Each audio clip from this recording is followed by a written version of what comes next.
Il est clair que Mercedes a des difficultés à performer à son meilleur niveau en ce début de saison 2023. Les nouvelles évolutions qu'il prévoit d'introduire pour la W14, à savoir les pontons, le plancher et la suspension avant, sont des éléments clés de la voiture qui peuvent avoir un impact significatif sur la performance. Mais comme l'a souligné Toto Wolff, le directeur de Mercedes, ces modifications ne sont pas nécessairement une solution miracle pour gagner instantanément une demi-seconde de performance. Et le fait qu'ils utilisent ces évolutions pour mieux comprendre les problèmes de leur voiture actuelle et aider à définir leur direction pour le développement de la voiture 2024 montre qu'ils sont aussi concentrés sur le long terme, pas seulement sur la saison en cours. Pas de précipitation donc du côté de Mercedes. Mais il sera intéressant de voir comment les nouvelles modifications affectent la performance de la voiture lors du Grand Prix d'Émilie-Romagne. Même si Toto Wolff va quand même tempérer les attentes, il y a toujours la possibilité que ces modifications puissent aider à résoudre certains problèmes de la voiture et améliorer leur performance. On comprend donc qu'il n'y a pas de solution miracle pour Mercedes, mais bon,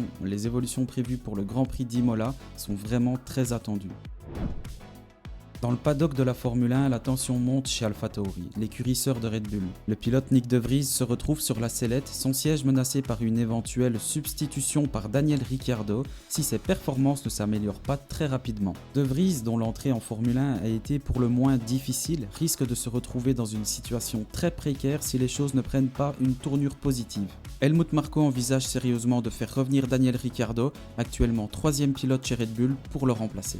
L'Australien, qui avait quitté McLaren en fin d'année dernière, est revenu sous le giron Red Bull dans un rôle moins exigeant. Ceci le positionne comme une éventuelle option pour AlphaTauri. Il a même récemment visité l'usine de l'équipe à Faenza pour mouler un siège, un acte qui pourrait annoncer une menace imminente pour l'avenir de De Vries chez AlphaTauri. Le conseiller de Red Bull, Helmut Marko, est déçu des performances du pilote néerlandais qu'il voyait comme un leader potentiel aux côtés de Yuki Tsunoda. Malgré une seule course en Formule 1 avec Williams à Monza l'année dernière, Marko avait de grandes attentes pour De Vries. Mais les résultats ne sont pas au rendez-vous. AlphaTauri n'a marqué que 2 points au championnat, grâce à 2 dixièmes places de Tsunoda, tandis que De Vries n'a pas fait mieux qu'une 14e place. Bon, il est vrai que l'AlphaTauri AT04 ne facilite pas son adaptation, mais dans l'écosystème Red Bull, les attentes non satisfaites suscitent rapidement de l'impatience. Ainsi, le champion de Formule I 2021 se retrouve sous une pression intense. Et bien que Daniel Ricciardo semble une option naturelle pour remplacer De Vries, il y a des doutes sur le fait qu'il soit le choix privilégié de Red Bull.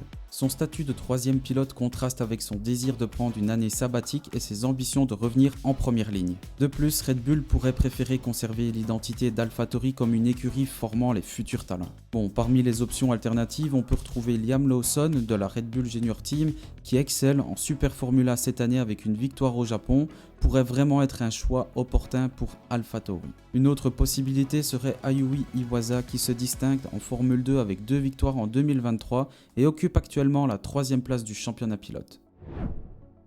Daniel Ricciardo a fait quand même une déclaration forte concernant son avenir en Formule 1, exprimant son désir clair de retourner sur la grille de départ en 2024. Après 2 saisons éprouvantes chez McLaren, l'Australien pense qu'il a encore des accomplissements à réaliser dans le sport.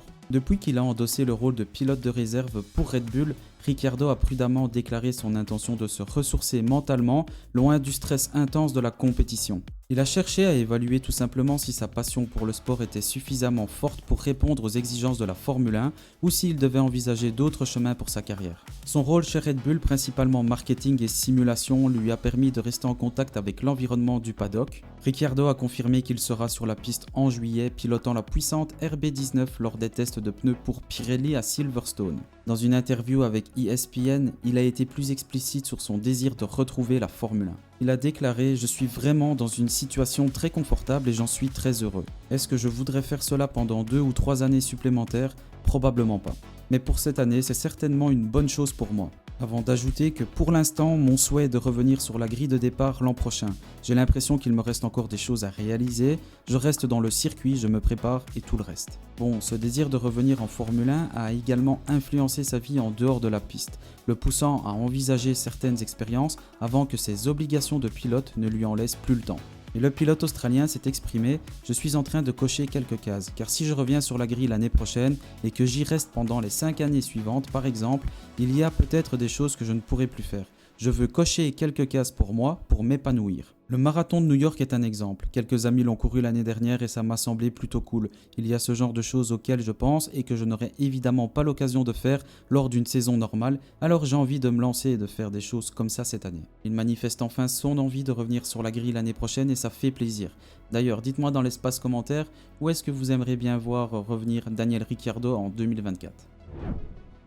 Flavio Briatore, un acteur majeur et omniprésent dans la carrière de Fernando Alonso, a révélé avoir vivement encouragé le double champion du monde à accepter l'offre d'Aston Martin à l'été 2022. L'ancien chef de l'équipe Renault lors des titres d'Alonso en 2005 et 2006 avait identifié le potentiel prometteur de l'équipe britannique en voyant l'ampleur de leur recrutement et de leur investissement sous la houlette du propriétaire Lawrence Stroll. Briatore a raconté au journal italien Il Riformista comment il avait pressé Alonso à rejoindre Aston Martin. Il a déclaré « Fernando Alonso est la véritable révélation de ce championnat du monde avec Aston Martin, une équipe qui n'était pas compétitive jusqu'à l'année dernière. Puis, ils ont recruté des figures majeures de Red Bull et de Mercedes, à savoir Dan Fallows et Eric Blandin. Et ils ont investi massivement dans la technologie et l'usine, déboursant plus de 20 millions d'euros. Selon lui, c'est ce potentiel qui a motivé Alonso à rejoindre l'équipe britannique qui se retrouve maintenant en deuxième position devant même Ferrari. Briatore a souligné la bonne performance d'Aston Martin lors de la dernière course à Miami, malgré le tracé qui ne favorisait pas la voiture. Il prédit un avenir prometteur pour l'équipe à moins d'événements imprévus, tout en ajoutant que des circuits comme Monaco peuvent toujours créer de grandes surprises. Avec 4 podiums en 5 Grands Prix et une moyenne de 15 points par week-end, Fernando Alonso se positionne solidement en 3e place du championnat, derrière les pilotes de Red Bull. Briatore croit que cette position est tenable pour Alonso, bien qu'il considère que le titre est déjà carrément hors de portée. Il a déclaré que Red Bull est dans une ligue à part. Max Verstappen a son style unique et ses qualités, et le titre lui est déjà assuré. Red Bull est puissant parce qu'ils travaillent mieux en équipe et qu'ils ont le seul véritable génie de la Formule 1, Adrian Newey. Face à l'accélération fulgurante de l'amélioration des monoplaces, Pirelli envisage d'introduire une nouvelle génération de pneus plus robustes dès le Grand Prix de Grande-Bretagne. Pirelli a bien remarqué que les écuries ont effectué des progrès impressionnants en termes de support aérodynamique, atteignant des niveaux comparables à ceux projetés pour la fin de saison. Cette évolution a été clairement illustrée lors du Grand Prix de Miami, où les temps autour ont nettement diminué par rapport à 2022. Et bien que le nouvel asphalte ait joué un rôle, la progression a surpris les techniciens de Pirelli. C'est dans ce contexte que Pirelli, en consultation avec la FIA, propose de prendre des mesures préventives pour éviter tout risque potentiel. Cette initiative est d'autant plus pertinente que des circuits exigeants comme Silverstone, Spa-Francorchamps et Zandvoort attendent encore la Formule 1. Pirelli propose de lancer ce nouveau composé pneumatique dès le Grand Prix de Grande-Bretagne le week-end du 9 juillet. Selon le règlement technique de la F1, tout changement de construction de pneus en cours de saison doit être formellement approuvé par les écuries, sauf si la sécurité est en jeu.